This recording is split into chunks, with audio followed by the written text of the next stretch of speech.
Dear students in BEd the greatest teacher.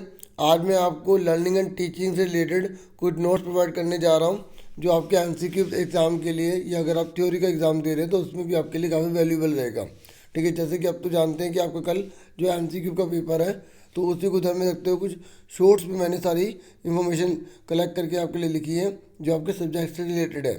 मुझे पूरी उम्मीद है आपके लिए काफ़ी वैल्यूबल रहेगा। तो हम फटाफट स्टार्ट कर देते हैं। तो पहले ही मैंने डेफिनेशन लिखी हुई हैं जो ज़्यादा इंपॉर्टेंट लगी हैं। ठीक है, और इम्पोर्टेंट हैं भी।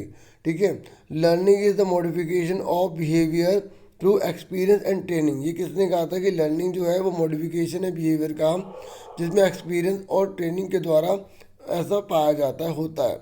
मतलब गेट्स एंड अदर ने कहा था। उसके बाद दूसरा है teaching is the system of action intended to produce learning. मतलब टीचिंग जो है वो सिस्टम है एक्शंस का जिसका इरादा जो है ना वो लर्निंग करना होता है, लर्निंग करवाना होता है। ठीक है, वो कौन है? बीओ स्मिथ ने कहा था। ठीक है, उसके बाद नेक्स्ट है कि learning is the acquisition of habit knowledge and attitude. ये किसने कहा था? क्रो एंड क्रो ने कहा था। ठीक है, उसके बाद नेक्स्ट है learning is relatively permanent change in behaviour occur of experience. ये किसने कहा था? रॉबिन्स ने कहा था।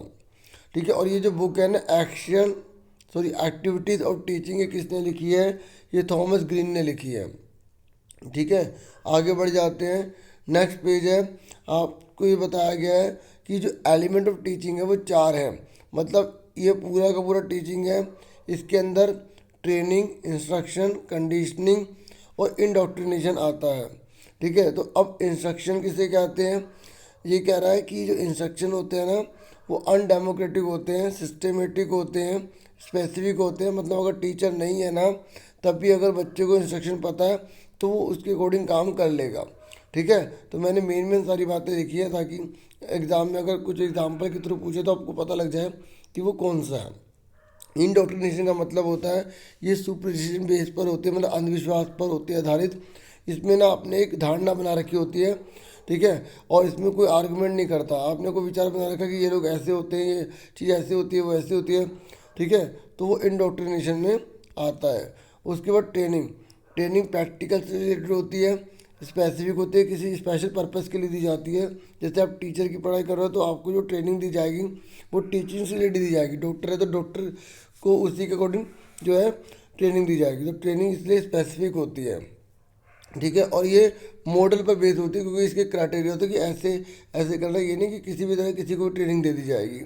ठीक है, उसका भी एक मॉडल होता है, बेस्ड होता है। ठीक है, तो कंडीशनिंग क्या होती है? ये बिहेवियर प्रोसेस होती है। आपने ओपन कंडीशनिंग थ्योरी पढ़ी होगी, क्लासिकल कंडीशनिंग थ्योरी पढ़ी होगी, आपने पैवलो की थ्योरी पढ़ी होगी, है ना।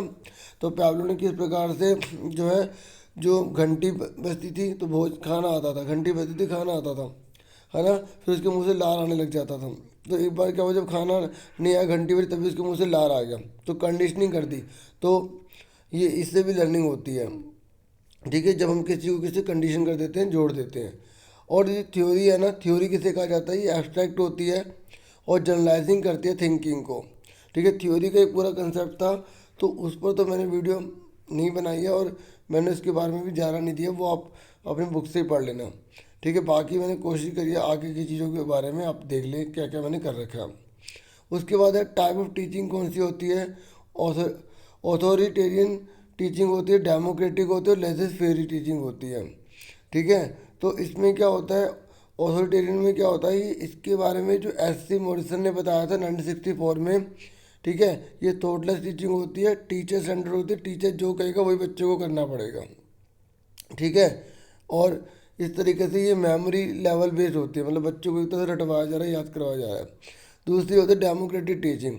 डेमोक्रेटिक टीचिंग देने का जो श्रेय जाता है वो एन एल गेज को जाता है, जिन्होंने टीचिंग जो अंडरस्टैंडिंग लेवल पर बताई है। ये थॉटफुल होती है। ठीक है, और सेल्फ डिसिप्लिन इसमें देखा जाता है। ठीक है, और इंटरेक्टिव प्रोसेस है, मतलब टीचर और स्टूडेंट दोनों को एक दूसरे के शामिल होना पड़ता है। उसके बाद लेजिस फेयर एटीट्यूड, ये जो दिया था ये ब्रूव एस्टियन ने दिया था। ठीक है, और teaching of A reflective level based होती है। ठीक है, जो तीसरा लेवल होता है, आपको पता है 3 लेवल होते हैं। पहला मेमोरी लेवल होता है, दूसरा अंडरस्टैंडिंग लेवल होता है और तीसरा रिफ्लेक्टिव लेवल होता है। तो इसमें बहुत ज़्यादा थॉटफुलनेस होता है, बहुत ज़्यादा विचार किया जाता है बातों पर। ठीक है, इस तरीके से ये है। आगे बढ़ जाते हैं। और एक बात और कहनी थी, लर्निंग और टीचिंग से रिलेटेड जो भी वीडियोस हैं वो प्लेलिस्ट में मैंने इकट्ठी कर दी हैं और मैं इस वीडियो के डिस्क्रिप्शन में भी प्रोवाइड कर दूंगा। ठीक है। अब देखो 3 डोमेन होते हैं, कौन कौन से होते हैं ये पता होगा आपको। कोग्निटिव होता है, अफेक्टिव होता है और साइकोमोटर होता है। ये हार्ड और ये हैंड से रिलेटेड होता है। और इसका मीनिंग टू नो, इसका मीनिंग टू फील और टू डू, मतलब जानना, महसूस करना और करना। ठीक है। ये आपको मैंने ब्लूम की जो थ्योरी बना रखी है, पूरी वीडियो बना रखी है बेंजामिन ब्लूम के ऊपर, तो ये देख लेना, क्योंकि लर्निंग टीचिंग में भी इससे रिलेटेड क्वेश्चन आएंगे। उसके बाद आ जाइए लेवल ऑफ टीचिंग। ये मैं आपको ऑलरेडी बता चुका हूँ, मेमोरी लेवल, अंडरस्टैंडिंग लेवल और तीसरा रिफ्लेक्टिव लेवल। बस ये जान लो कि किसने दिया है। मेमोरी लेवल जो हर्टबर्ट ने दिया है, ठीक है। अंडरस्टैंडिंग लेवल मोरिसन ने दिया है और रिफ्लेक्टिव लेवल हंट ने दिया है। ठीक है, मोस्ट इम्पोर्टेंट है। और ये जो दूसरे जगह जो एग्ज़ाम में उसमें भी आ रखे हैं, ठीक है, यूपी वगैरह की साइड में। ठीक है, पुराने सालों की पेपर की बात कर रहा हूँ, आपके नहीं। और उसके बाद आ जाइए ट्रांसफ़र ऑफ लर्निंग किसे कहते हैं। ट्रांसफ़र ऑफ लर्निंग का मतलब होता है कि जब आपने एक चीज़ सीखी तो उससे दूसरी जब आप करने जा रहे हो, सीखने जा रहे हो, तो उस पर क्या इफेक्ट पड़ रहा है। तो हो सकता है वो पॉजिटिव हो सकता है जीरो, हो सकता है नेगेटिव। पॉजिटिव का मतलब होता है कि जैसे आपने 2+2 सीख लिया 4 होता है, ऐसे अगर आप 5 और 3 करने जा रहे थे तो आप उसे ईजिली कर ले, क्योंकि आपको पता है प्लस में कैसे ऐड करना है। ठीक है, इजीली आप समझ गए। ठीक है। जीरो ट्रांसफ़र का मतलब होता है कि आपने जैसे 9वीं 10वीं में जो है आपने आर्ट्स पढ़ रखे हैं, मतलब आर्ट्स में सब्जेक्ट पढ़ रखे हैं, हिस्ट्री हिंदी पढ़ रखे हैं, लेकिन 11वीं में अगर आप कॉमर्स ले लेते हो तो आपके एकदम नए सब्जेक्ट आ जाएंगे, तो आपको शुरू से पढ़ना पड़ेगा। और नेगेटिव ट्रांसफ़र का मतलब ये होता है जैसे आप 12 में 10वां महीना लिख रहे थे, तो अचानक अगले दिन 11वां महीना आ गया तो आपने वहाँ 10 तारीख ही डाल दी। ठीक है, तो नेगेटिव ट्रांसफ़र हो गया। इस तरीके से बहुत सारे एग्जाम्पल बन सकते हैं। तो पॉजिटिव का मतलब होता है कि फ़ायदा हो जाना, नेगेटिव का मतलब होता है एक तरह से नुकसान हो जाना, जीरो का मतलब कोई फ़र्क ही नहीं पड़ना। ठीक है, कोई नई चीज़ सीखने जा रहे हैं। अब लर्निंग कर्व के बारे में किसने बताया था, ये हरमन एबिंगस ने बताया था 1885 में। ठीक है। और बाद में जो है इन 1934 के अंदर ऑर्थर बिल गेव ने से ज़्यादा डिटेल में बताया था। ठीक है, इस बात को ध्यान रखना, लर्निंग कर्व की बात कर रहा हूँ मैं। और उसके बाद आगे बढ़ते हैं। होलिस्टिक जो मेथड होता है वो ग्रीक वर्ड से निकला है। ठीक है, टीचिंग का मेथड होता है, इसका मतलब होता है टू डिस्कवर करना, मतलब नई चीज़ की खोज करना। ठीक है, आप इसमें एक तरह से ब्रेन स्टॉर्मिंग भी कह सकते हो, बच्चा खुद दिमाग लगा के नई नई चीज़ों को सोचा जा रहा है, नई नई चीज़ निकाल रहा है। ठीक है, तो इस तरीके से पूरे बुक में से मैंने बनाने की कोशिश करी है, पूरी उम्मीद करूँगा आपके लिए वैल्यूबल रहेगा। अब कौन कौन से फैक्टर होते हैं जो लर्निंग को इफेक्ट करते हैं, एक होता है पर्सनल फैक्टर, दूसरा होता है एनवायरमेंटल फैक्टर। तो पर्सनल फैक्टर में व्यक्तिगत कारक कौन सा होता है, इंडिविजुअल हो सकता है, एज हो सकती है, मैच्योरिटी हो सकती है, फिजिकली मेंटल हेल्थ हो सकती है। एनवायरनमेंट में कौन कौन से एनवायरनमेंट आते हैं, देखो फिजिकल एनवायरनमेंट आता है, सोशल एनवायरनमेंट, टाइम, फैटिक। ठीक है, ये टाइम और फैटिक भी एनवायरनमेंट की पार्टी माने गए हैं। ठीक है, किसके हिसाब से, फैक्टर फैक्टिंग लर्निंग में। आगे बढ़ जाते हैं। अभी हमारे सामने 6 पेज है। अब मैक्सिम्स पता ना क्या होते हैं, एक तरह के रूल होते हैं जो टीचर जब किसी को कुछ सिखा रहा होता है तो उसे मैक्सिम यूज़ करना चाहिए। मैक्सिम का मतलब क्या होता है, सिंपल से कॉम्प्लेक्स की तरफ चलना चाहिए, नोन से अननोन की तरफ चलना चाहिए। जैसे बच्चे को जो आता है पहले वो उससे पूछे, धीरे धीरे धीरे धीरे धीरे अननोन की तरफ ले आए। पहले होल से पार्ट की तरफ ले जाए, मतलब पहले पूरी पूरी बात करे, फिर धीरे धीरे एक स्पेसिफिक चीज़ को अंदर से डीपली डीपली डीपली डीपली बताता चला जाए। ऐसे बच्चे की साइकोलॉजी को बारे में पहले जाने, फिर उसकी साइकोलॉजी के अकॉर्डिंग धीरे धीरे धीरे उसको लॉजिक के कल की तरफ ले जाए। तो यही मैक्सिम्स होते हैं जो जनरल टू स्पेसिफिक होते हैं। ठीक है, समझ में आ गई मेरी बात। इस तरीके से आगे बढ़ जाते हैं। ठीक है, नोन टू अननोन होते हैं, होल टू पार्ट होते हैं, इस तरीके से। अब आ जाते हैं मॉडल ऑफ टीचिंग के ऊपर। देखो, ये जो मैं एक शॉर्ट वीडियो बनाऊंगा उसमें सारे पेज लगा दूंगा, तो आप उसमें देख लेना स्क्रीनशॉट वगैरह के लिए। ठीक है, बाकी आपको अगर पीडीएफ चाहिए होगा तो ईमेल आईडी भी मैं दे दूंगा, तो उसमें आप मुझसे मांग सकते हैं। अब आ जाइए मॉडल ऑफ टीचिंग पे। तो मॉडल ऑफ टीचिंग जो है, पहला मास्टर लर्निंग मॉडल। ठीक है, आपको पता है ना टोटल 6 एलिमेंट होते हैं मॉडल ऑफ टीचिंग की अगर हम बात करते हैं, तो ये 6 एलिमेंट मैंने लिख रखे हैं, 6 एलिमेंट। क्योंकि जितने भी मॉडल होते हैं ना, वो किसी न किसी एक पर जो है फोकस करते हैं, अगर आपने पढ़े हो तो। अभी तो मैंने जैसे शॉर्ट में लिखे हैं, और कोशिश करिए कि बुक के काफ़ी पार्ट कवर हो जाए। तो 6 एलिमेंट होते हैं, जैसे फोकस हो गया, सिंटेक्स हो गया, मतलब एक तरह के फॉर्मूले रूल जिन्हें कहते हैं, प्रिंसिपल ऑफ रिएक्शन हो गया। ठीक है, क्या रिएक्शन क्या प्रभाव पड़ेगा, सोशल सिस्टम, सपोर्ट सिस्टम में मतलब जैसे बोर्ड होता है, कॉपी पेन पेंसिल वगैरह ना, उस वो सब चीज़ें, और एप्लीकेशन या इफेक्ट इसका क्या प्रभाव पड़ेगा, ये सब बता रखा है। तो पहला मॉडल मैंने लिखा है मास्टर लर्निंग मॉडल। तो ये किसने दिया था, याद कर लो, जेबी कैरोल ने दिया था 1963 में। बाकी बीएस ब्लूम ने इसके आगे बढ़ा दिया था इसको, मतलब काफ़ी इसमें और काम करा था। ठीक है, तो मास्टर लर्निंग का मेन पता है क्या होता है इसके अंदर, इसमें क्या होता है कि जब तक बच्चा एक कंसेप्ट सही से नहीं समझ आता ना, या एक टॉपिक अच्छे से नहीं कर पाता, उसको अगला मत कराओ, उसको बार बार रिपीट करते रहो। तो ये जो स्लो लर्नर होते हैं उनके लिए तो बेनिफिशियल होता है, लेकिन जो बच्चे गिफ्टेड माइंडेड होते हैं ना, उनके लिए नुकसान होता है, क्योंकि वो तो फटाफट सीख लेते हैं, तो वो उनको वेट करना पड़ता है जब तक स्लो लर्नर आगे नहीं बढ़ेगा, क्योंकि मास्टरी जब तक हासिल नहीं करोगे ना एक टॉपिक पर, हम आगे नहीं बढ़ेंगे। इस तरीके से ये इंस्ट्रक्शन स्ट्रैटेजी होती है। ठीक है, और इसमें क्या करते हैं, करिकुलम को छोटे छोटे यूनिट में तोड़ देते हैं, बांट देते हैं। ठीक है, सर समरी समरी बता रहा हूँ मैं खाली, ठीक है, ताकि आपके लिए हेल्प हो जाए और अच्छे से एक तरह से रिवीजन हो जाए। बाकी आपने चैप्टर तो पढ़ ही रखे होंगे सारे, है ना। उसके बाद दूसरा मॉडल है इंक्वायरी ट्रेनिंग मॉडल। ये किसने दिया था, जे.आर. सचमैन ने दिया था। ठीक है, सच्ची ऐसे सचमैन से याद कर लेना। अब इन्होंने क्या कहा था, सेल्फ लर्निंग पे बात करी थी कि बच्चे को खुद लर्निंग करनी चाहिए, इंक्वायरी करते रहना चाहिए, करते रहना चाहिए, करते रहना चाहिए, फिर बहुत सी नई नई चीज़ें निकलती रहेंगी, निकलती रहेंगी, निकलती रहेंगी, वो सीखता चला जाएगा। ठीक है, क्रिएटिविटी की बात की है इन्होंने, एक मिनट सॉरी, कोऑपरेटिव एफर्ट की बात करी है। ठीक है, कोऑपरेशन बहुत ज़्यादा जरूरी है, सबको मिलजुल के काम करना जरूरी है। उसके बाद है थर्ड पे, देखो इन सब जितने भी सारे मॉडल है ना, इन सब में 6 एलिमेंट होते हैं जो मैंने अभी आपको दिखा दिए थे। ठीक है, उन 6 एलिमेंट में कोई ना कोई किसी पे फोकस कर रहा है। ठीक है, तो मेन आइडिया दे रहा हूँ कि कौन सा कंसेप्ट क्या कह रहा है। उसके बाद है कंसेप्ट अटेनमेंट मॉडल, सॉरी कौन सा मॉडल क्या कह रहा है, थर्ड है कंसेप्ट अटेनमेंट मॉडल। ठीक है, ये जीरोम ब्रूनर ने कहा था, मतलब इन्होंने कहा था कि ना, अगर मतलब कोई भी हम टॉपिक उठा रहे हैं तो अगर उसको कंसेप्ट पर बच्चे को पहुंचा दो तो वो हमेशा उसको याद रहेगा और हमेशा समझ में आएगा, उससे नई चीज़ें खुद बना लेगा। तो कंसेप्ट पर पहुंचने के लिए क्या करना पड़ता है, पहले उसका नेम बता दो, जैसे हमने बता दिया कि भाई इसका नाम पेन है, इसका नाम पेंसिल है, ऐसे। ठीक है, फिर उसके बाद वो अपने आप उसमें एट्रीब्यूट ढूंढेगा, मतलब विशेषताएं बताएगा कि वो बड़ा है छोटा है, फिर वैल्यूज़ करेगा उसकी। ठीक है, और उसके बाद फिर उसके एग्जाम्पल और जैसे देगा, जब उसको समझ में आ जाएगा ना कि ऐसा होता है, तो फिर वो उसकी और एग्जाम्पल, जैसे अब ऐसे जैसे मैंने बोला लाल चीज़ है, तो लाल तो क्या क्या हो सकता है, सेब हो सकता है, बोल हो सकते हैं, फिर वो उसकी वैल्यूज करेगा कि इसके अंदर ये चीज़ है वो चीज़ है। तो अब इतना डीपली नहीं बता पाऊंगा ना, है ना। तो मैंने बता दिया कि जो कंसेप्ट अटेनमेंट मॉडल है उसके अंदर कंसेप्ट तक पहुँचाया जाता है, तो इन सब चीज़ों को ध्यान में रखा जाता है। ठीक है, आगे देख लेते हैं। उसके बाद है ग्लासर बेसिक मॉडल। ठीक है, ये किसने दिया था, रॉबर्ट ग्लासर ने दिया था, 1962 में दिया था, अमेरिकन साइकोलॉजिस्ट थे। इसके बारे में थोड़ा सा मैंने वो लास्ट पेज पे लिख रखा है, पेज कम पड़ गया था तो फिर मैंने लास्ट पेज पर लिखा। ठीक है, अभी 7वां पेज चल रहा है। अब आगे आ जाते हैं, 8वें पेज पर आ जाते हैं, इंटरेस्ट की बात है। इंटरेस्ट किसे कहते हैं, देखो अगर कोई कहता है ना मुझे इस चीज़ में इंटरेस्ट है, तो वो स्थिर रहता है, वो इनबोर्न भी हो सकता है और एक्वायर्ड भी हो सकता है, मतलब पैदा होते ही आपके अंदर आ सकता है, या आप जब पैदा होने के बाद आप उसको प्राप्त कर लेते हो और आपका मन उसमें लगा रहता है और स्थिर रहता है। ये आज ये प्रेजेंट से रिलेटेड होता है, आज जो चल रहा है।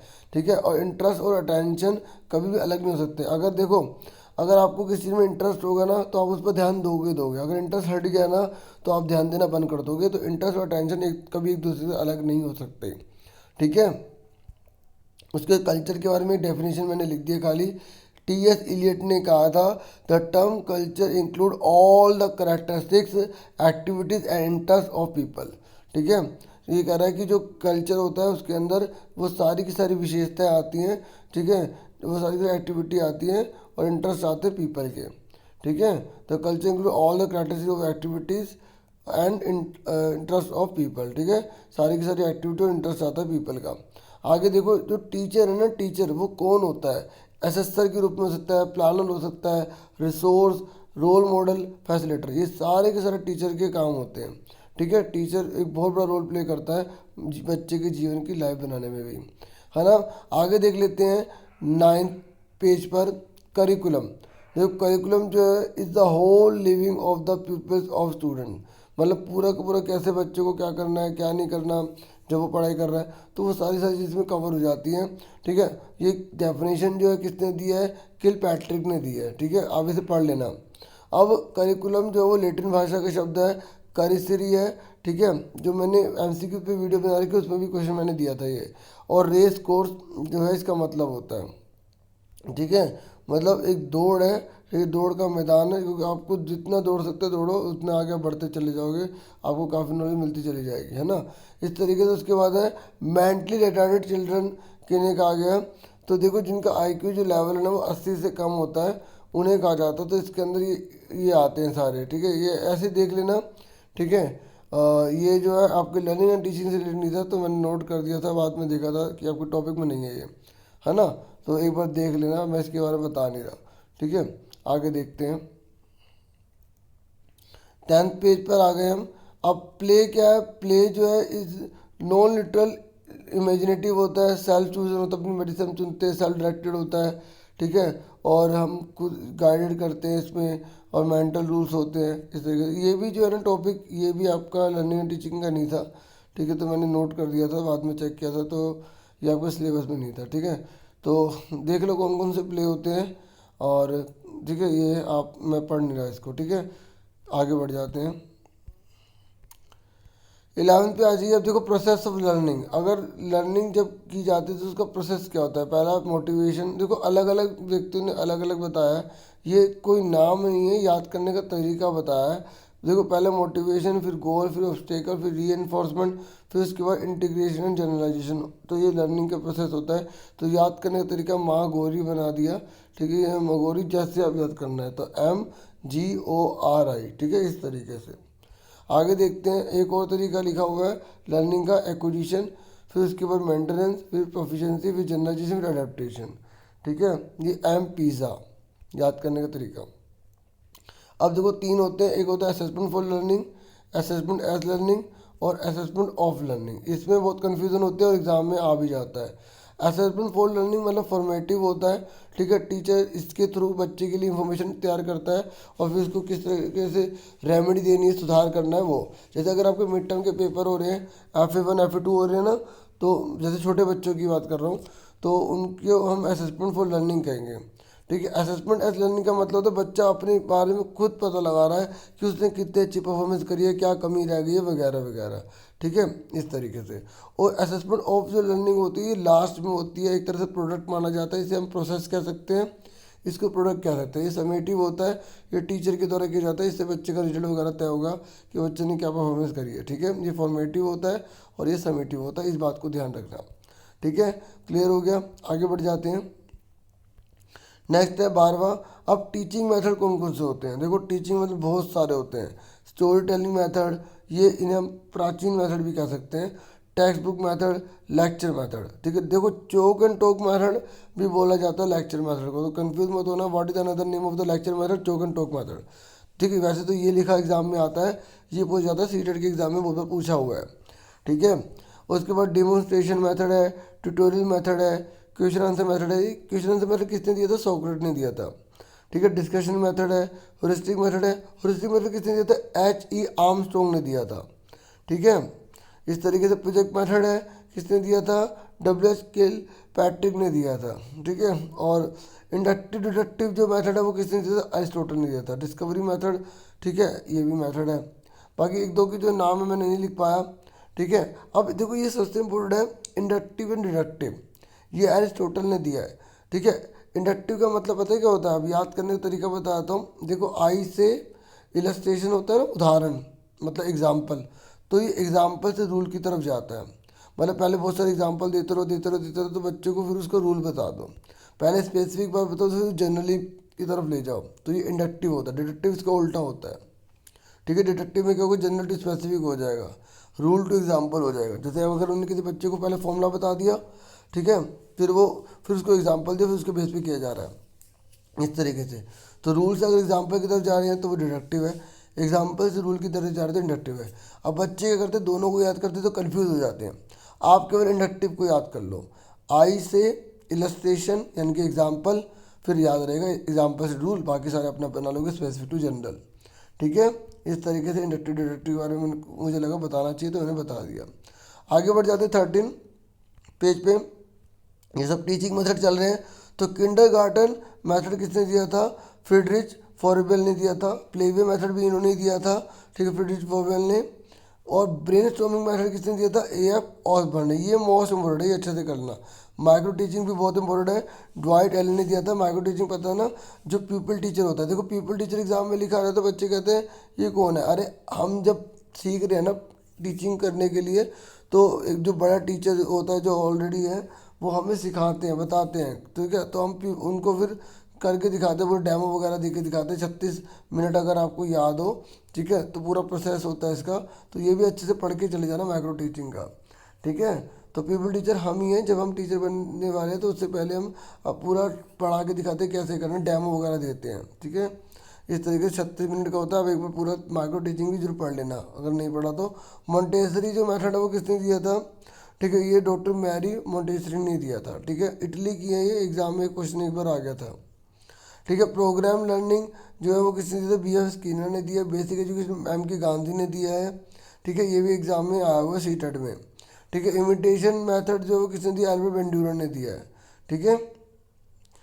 तो आगे बढ़ जाते हैं। नेक्स्ट है फेजेस ऑफ टीचिंग, ठीक है। देखो फेजेस ऑफ टीचिंग में पहला होता है प्री एक्टिव स्टेज। जब टीचर अभी क्लास के अंदर आया नहीं है तो उससे पहले वो प्लानिंग करेगा, लेसन प्लान करेगा या सिलेक्शन कंटेंट करेगा, उसकी सीक्वेंस करेगा, किस तरीके से कैसे बोलना है, क्या करना है। तो क्लासरूम से आने से पहले जो वो तैयारियां करता है उसे प्री एक्टिव स्टेज कहते हैं। फेसेस पढ़ रहे हैं, क्योंकि बच्चे ना जब फेसेस पढ़ते हैं, लेवल पढ़ते हैं, इनमें कन्फ्यूजन हो जाती है, और होगी भी क्यों नहीं, एकदम जब शुरू में पढ़ेंगे तो हो जाती है, ठीक है। बात थोड़ा सा माइंड में बिठाओगे, थोड़ा लॉजिक लगाओगे और एक दूसरे के उनको जोड़ दोगे ना, कंडीशनिंग कर दोगे, तो ज़्यादा बेनिफिट रहेगा। तो प्री एक्टिव स्टेज समझ में आगे किसी में होता है जो लर्निंग मतलब क्लासरूम के अंदर आने से पहले।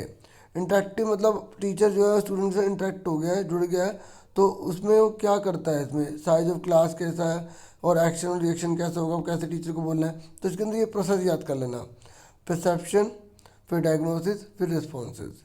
अब आ जाओ पोस्ट एक्टिव स्टेज, मतलब अब क्लास के बाहर वो जा रहा है तो वो क्या करेगा, इवेल्यूशन करेगा, एक्चुअल फॉर्म ऑफ बिहेवियर देखेगा कि बच्चों में कितना चेंज आया, टीचर के द्वारा कितना चेंज लाया गया, ठीक है, बच्चों के बिहेवियर में। अगर चेंज आया, बच्चों ने कुछ सीखा तो सक्सेसफुल है, नहीं तो फिर नहीं है। CCE मतलब इसकी फुल फॉर्म क्या है, कंटिन्यूस एंड कॉम्प्रिहेंसिव इवोल्यूशन, ठीक है। आगे बढ़ जाते हैं। देखो भाई, जो कंटिन्यूस होता है उसमें क्या आता है, फॉर्मेटिव, ठीक है, और समेटिव आता है। असेसमेंट फॉर लर्निंग मैं आपको बता चुका हूँ, असेसमेंट ऑफ लर्निंग, ठीक है। असेसमेंट एज लर्निंग वाले जो स्टूडेंट अपने लिए करता है ना। तो जब कंटिन्यूस की बात करते हैं तो फॉर्मेटिव, और जब CC आया ना तो उसने क्या करा, कि फॉर्मेटिव और समेटिव को इंट्रोड्यूस कर दिया। और अब कम्प्रिहेंसिव क्या होती है, कम्प्रिहेंसिव का मतलब होता है कि बच्चों को जो है ना स्कॉलस्टिक के साथ साथ स्कॉलस्टिक भी कराओ। स्कॉलस्टिक मतलब जो सब्जेक्ट आपका चल रहा है ना, जैसे मान लो कोई बच्चा 9वीं में पढ़ता है, हिंदी इंग्लिश मैथ ऐसे साइंस है, तो वो सब स्कॉलस्टिक कहलाएंगे। लेकिन उसके साथ बच्चों को स्किल वाले प्रोग्राम करवाए जा रहे हैं, एटीट्यूड से रिलेटेड, इंटरेस्ट से रिलेटेड गेम्स वगैरह करवाई जा रही है, या कुछ और एक्टिविटी करवाई जा रही है, तो वो कोर्स स्कॉलस्टिक में आ जाएगा। तो इस तरीके से CC में क्या हुआ, कंटिन्यूस भी है, ठीक है, मतलब फॉर्मेटिव और समेटिव एग्जाम भी हो रहे हैं, ठीक है। उसके बाद कॉम्प्रिहेंसिव नेक्स्ट के अंदर स्कॉलस्टिक और कोर्स स्कॉलस्टिक एरिया को भी कवर कर दिया गया। और CC के बारे में कुछ और जान लेते हैं। देखो जो CC है ना, ये it was mandatory in national policy of education, मतलब NP के द्वारा इसे कंपलसरी कर दिया गया था 1986 के अंदर, ठीक है, CC को। आगे बढ़ जाते हैं। उसके बाद है, ये तो कोई मैंने बस इतना तो लिखा है। टेस्ट तो बहुत सारे होते हैं, एक होता है नॉन रेफरेंस टेस्ट। इसमें क्या होता है कि जो बच्चा जो है ना, हमने रख लिया क्राइटेरिया, मतलब रेफरेंस रख दिया कि जो 10 बच्चे होंगे ना शुरू के, मतलब जो जिनके सबसे ज़्यादा नंबर आ जाएंगे उनको जो हम सेलेक्ट कर लेंगे। तो रेफरेंस इसे बोलते हैं नॉन रेफरेंस टेस्ट, ठीक है। और अगर हम कोई क्राइटेरिया बनाते तो क्राइटेरियन टेस्ट हो जाता हो। ऐसे बहुत सारे होते हैं, ठीक है। थोड़ा सा हिंट देने के लिए मुझे लगा इंपॉर्टेंट है तो मैंने ये बता दिया। और क्या है, टाइप ऑफ एजुकेशन कौन कौन सी होती हैं, ठीक है, ये भी बहुत इंपॉर्टेंट एग्जाम में काफ़ी बार आ चुका है, ठीक है। बाकी आप तो पहली बार देने जा रहे हो, ठीक है, लेकिन जितने कॉम्पिटिटिव एग्जाम होते हैं उनमें काफ़ी बार आता है। तो इनफॉर्मल कौन सी एजुकेशन होती है, जैसे फैमिली से ले रहे हो, रेडियो से, टेलीविज़न देख के, मंदिर में जाकर, खेल कर, जो भी आपको एजुकेशन मिल रही है, सीख रहे हो, वो सारी की सारी इसके अंदर आ जाएगी, ठीक है। तो उसके बाद कौन सी है, फॉर्मल। फॉर्मल का मतलब जो रेगुलर ली जाती है, जो इरादे से ली जाती है, स्कूल कॉलेज के अंदर जो लेते हैं वो फॉर्मल कहलाता है, ठीक है। उसके बाद है नॉन फॉर्मल। नॉन फॉर्मल में देखो बच्चे ना, एक बात सुन लो, ये जो लिखा है इनफॉर्मल लिखा है ना, और ये लिखा है नॉन फॉर्मल, दोनों में बच्चे एक जैसा समझ लेते हैं, गलत है। तो ध्यान से समझ लो। अभी मैंने आपको इनफॉर्मल का एग्जांपल दिया कि मंदिर के अंदर, प्ले ग्राउंड के अंदर आप जो भी एजुकेशन गेट कर रहे हो। नॉन फॉर्मल का मतलब ये होता है जैसे आप करस्पॉन्डेंस पढ़ रहे हो, ठीक है, या जॉब ट्रेनिंग ले रहे हो, ओपन यूनिवर्सिटी में पढ़ रहे हो, इरेगुलर होता है, मतलब कहने का ये, तो ये नॉन फॉर्मल के अंदर आ जाएगा। ठीक है, समझ में आ गई। आगे बढ़ जाते हैं। 17 है फ्लैंडर इंटरेक्शन एनालिसिस। ये कब दिया था? 1960 में दिया था। इन्होंने वर्बल बिहेवियर की बात करी थी, इन्होंने ना नॉन वर्बल को नहीं लिया, ये इनकी कमी थी। ठीक है, तो इसके अंदर आपसे क्या पूछ सकता है कि जो टीचर टॉक है उसके अंदर उन्होंने कितने टॉपिक लिए थे? 7। प्यूपिल के अंदर 2, ठीक है, और साइलेंस, जो साइलेंस बोला उसके अंदर कन्फ्यूजन रखी गई 1। तो इसमें एक और कमी मानी गई कि टीचर सेंट्रिक था, प्यूपिल को ज़्यादा इसमें वो नहीं दिया गया इम्पोर्टेंट, है ना। अब ये जो 7 थे ना, 7 के अंदर भी 2 पार्ट थे, एक इनडायरेक्ट और दूसरा डायरेक्ट। ठीक है, तो इनडायरेक्ट में कौन कौन सा आता है अभी पढ़ लेना। ठीक है, चलो पढ़ देता हूँ। एक्सेप्ट स्टूडेंट फीलिंग, बच्चे की जो फीलिंग उसको एक्सेप्ट करना, प्रेज करना, उसे एनकरेज करना। ठीक है, ये सब टीचर के बिहेवियर में सारा आ रहा है। ठीक है, जो फ्लैंडर ने दिया था। Accepting and using ideas of people, बच्चे के आइडियाज़ को एक्सेप्ट करना, फिर आस्किंग क्वेश्चन, उससे क्वेश्चन पूछना। ठीक है, ये 4th नंबर पे, 1st, 2nd, 3rd, 4th। ठीक है, ये सारे के सारे इनडायरेक्ट थे। अब डायरेक्ट में आ जाओ। डायरेक्ट में उसे लेक्चरिंग दे रहे हैं, ठीक है, गिविंग डायरेक्शन, डायरेक्शन का लेना, और क्रिटिसाइजिंग, क्रिटिसाइज कर रहे हो, तूने ऐसे क्यों कर दिया, तूने वो कर दिया, इस तरीके से। ठीक है, उसके बाद आ जाओ प्यूपिल के लिए जो केवल 2 थे, वो कौन से थे? पहला प्यूपिल टॉक, एक तो उससे रिस्पॉन्स लेना, दूसरा इनिशिएशन, मतलब इनिशिएटिवनेस उसके अंदर लाना। और अगर कुछ भी नहीं हो रहा तो कन्फ्यूज़न पैदा हो जाएगी। ठीक है, जैसे बच्चे ने कुछ नहीं जवाब दिया, टीचर बोलता रह गया। ठीक है, इस तरीके से, और बच्चे ने कुछ बोला, टीचर ने सुना नहीं, तो इसलिए कन्फ्यूज़न हो जाती है। तो इस तरीके से मैंने आपको वर्बल बिहेवियर जो है फ्लैंडर का बता दिया। ठीक है, मतलब जो बोलकर मौखिक हिंदी में भी लिख दिया ताकि आपको क्लियर हो जाए। ठीक है, तो आगे देखते हैं, अगला पेज पे आ जाते हैं। हाँ, इंटरेक्शन मॉडल में थोड़ा सा और देख लो, इंटरेक्शन कैसे कैसे कर सकते हैं। अगर देखो इंटरेक्शन कैसे होगा, टीचर स्टूडेंट से बात करे, स्टूडेंट टीचर से करे। दूसरा क्या है, स्टूडेंट स्टूडेंट से भी तो कर सकता है ना। इस तरह के, अब टीचर तो क्लास में टीचर एक ही होता है, तो हमने टीचर का टीचर से इंटरेक्शन नहीं बात करेंगे। ठीक है, टीचर्स नहीं है, टीचर है। ठीक है, तो यहाँ पर जो है ये ऐसा हटा देते हैं। आगे बढ़ जाते हैं। ये कह रहा है there are the 2 method of interaction analysis. ये मोस्ट इम्पोर्टेंट इंटरेक्शन एनालिसिस जब हम करते हैं तो इसके 2 तरीके होते हैं, एक होता है साइन, दूसरा होता है कैटेगरी। ठीक है, अब साइन सिस्टम में हम क्या करते हैं, making a list of teacher behaviour. साइन में टीचर की बिहेवियर की लिस्ट बनाते हैं, और कैटेगरी के अंदर मतलब होता है कि टीचर को अलग अलग बहुत सारे ना, हम कैटेगरी कि अगर ऐसा बिहेव करेगा तो इस कैटेगरी में रखेंगे, ऐसा करेगा तो इसमें, ऐसा करेगा तो इसमें। तो अलग अलग कैटेगरी के हिसाब से इसमें हम वहाँ शो कर देते हैं। तो 2 प्रकार के होते हैं, याद रखना, साइन सिस्टम और दूसरा कैटेगरी सिस्टम। कंफ्यूज मत करना अपने आप को। आगे बढ़ जाते हैं। उसके बाद है 19 ग्रेडिंग सिस्टम। ठीक है, ये क्वालिटेटिव असेसमेंट होता है। कौन सा होता है? क्वालिटेटिव होता है। सीबीएसई ने इसको जो है इंट्रोड्यूस कर दिया था, मतलब बच्चों की इस एजुकेशन में। तो क्यूमुलेटिव ग्रेड पॉइंट एवरेज की फुल फॉर्म है। ठीक है, फुल फॉर्म मत भूलना। और तो क्या क्या फॉर्मूला होता है इसका? ठीक है, न्यूमेरिकल भी आपसे पूछ सकता है। तो जितने भी ग्रेड है उन सबको टोटल कर दो, 5 से डिवाइड कर दो, उसके बाद जो आंसर आएगा उसको 9.5 से मल्टीप्लाई कर दो। ठीक है, तो आपसे पूछ भी सकता है 1 नंबर का क्वेश्चन, अगर वो पूछना चाहे तो। अब ग्रेडिंग कौन कौन से होती है? Percentage grading, letter grading, mastery grading, ठीक है, इनडायरेक्ट ग्रेडिंग, इस तरीके से। तो ग्रेडिंग के टाइप है। आगे बढ़ जाते हैं 20 पेज पे। अब इवोल्यूशन मैंने सिर्फ 2 ही टाइप लिखे हैं, एक फॉर्मेटिव और समेटिव। डायग्नोस्टिक इवोल्यूशन भी होता है, बहुत सारे होते हैं, आपने पढ़े भी होंगे। ठीक है, तो ये आपको मैं ऑलरेडी बता चुका हूँ। फॉर्मेटिव में जजमेंटल इन नेचर होता है। ठीक है, टर्मिनल नहीं होता, क्योंकि जैसे, ठीक है, आगे पढ़ देता हूँ। जो समेटिव होता है ये ब्रॉडर होता है, बहुत बड़ा होता है। ठीक है, ये जजमेंटल और टर्मिनल दोनों होता है। ठीक है, अब ये कह रहे हैं element of constructive learning design. देखो कंस्ट्रक्टिविज्म के बारे में अपना पढ़ा होगा। ठीक है, जिन पे आज ही बात करते हैं, तो कंस्ट्रक्टिव लर्निंग डिज़ाइन की अगर हम बात करें तो उसमें क्या होता है, सिचुएशन दी जाती है, ग्रुपिंग फिर की जाती है, फिर ब्रिजिंग, फिर क्वेश्चनिंग, फिर एग्जिबिट, फिर उसके बाद रिफ्लेक्शन। ठीक है, ये छः के छः एलिमेंट आपको उसके याद करने हैं। मोस्ट इम्पोर्टेंट सिचुएशन में क्या होता है, इसमें आपको अरेंज करना पड़ता है। कोई सिचुएशन दी जाती है आपको, टीचर को सिचुएशन देगा, बच्चा उसको अरेंज करेगा, उसको फिर कोई टाइटल दे देगा, TITL, ठीक है, सही कर लेना। ग्रुपिंग में क्या होगा कि पूरे को मतलब पूरी क्लास को उसमें शामिल करना है, ठीक है, या उसके क्लास के कुछ बच्चों को शामिल करना है, इस तरीके से। ब्रिजिंग का मतलब होता है कि आप क्या जानते हो और क्या नहीं जानते, उन दोनों में कैसे एक पुल बनाया जाएगा।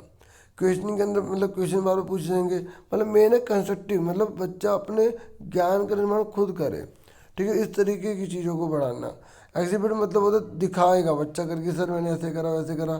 फिर रिफ्लेक्शन पड़ेगा, उस पर क्या परिवर्तन हुआ, क्या प्रभाव हुआ, कि थिंकिंग में क्या चेंज आया, क्या उसने एक्सप्लेन करा, बिहेव, इस तरीके से टोटल 6 होते हैं, ठीक है, कंस्ट्रक्टिव लर्निंग डिज़ाइन के अंदर। आगे बढ़ जाते हैं 21 में। देखो अब स्ट्रैटेजीज और टीचिंग कौन सी होती हैं। एक होती है सिमुलेशन। सिमुलेशन का मतलब होता है जैसे जैसे जानवर है ना, जानवर अपने बच्चों को सिखाने के लिए खुद एक्टिंग करके दिखाते हैं ना, तो ऐसे ही उसको इंसानों के अंदर भी इस चीज़ को लाया गया, स्ट्रैटेजी को लाया गया बच्चों को सिखाने के लिए। टीचर उस चीज़ को करके दिखाता है, फिर ठीक है, फिर बच्चे भी उस चीज़ को करते हैं, तो इस तरीके से। ब्रेन स्टॉर्मिंग में मतलब हम अनेक प्रकार की बच्चों को सिचुएशन दे देते हैं, ठीक है, और उसके बाद वो उसमें सोचता तर्क वितर्क करता है। लेक्चर में तो आपको पता ही है, और डेमोस्ट्रेशन में दिखावा करके पूरा प्रदर्शन करके, जिसे हम कहते हैं। तो मैंने इसके बारे में एक्सप्लेन नहीं किया, मैं थोड़ा आपको आइडिया दे दी कि कौन कौन सी स्ट्रैटेजीज होती हैं, ठीक है, जो आपके सिलेबस में है। उसके बाद ये मैंने आपको बोला था ना कि जो लास्ट जो मॉडल था फोर्थ में लास्ट पेज पे लगा दूंगा, तो वही लास्ट पेज पे लगा दिया, ग्लासर बेसिक टीचिंग मॉडल। इसके अंदर कौन कौन सी चीज़ें आती है, पहला इंस्ट्रक्शनल ऑब्जेक्टिव, दूसरे एंटरिंग बिहेवियर, फिर इंस्ट्रक्शन प्रोसीजर, उसके बाद परफॉर्मेंस असेसमेंट, ठीक है, और इन सब के साथ साथ क्या चलता रहता है, फीडबैक लूप चलता रहता है, जो उसको सक्सेसफुल कर सकता है टीचिंग मॉडल को, ठीक है।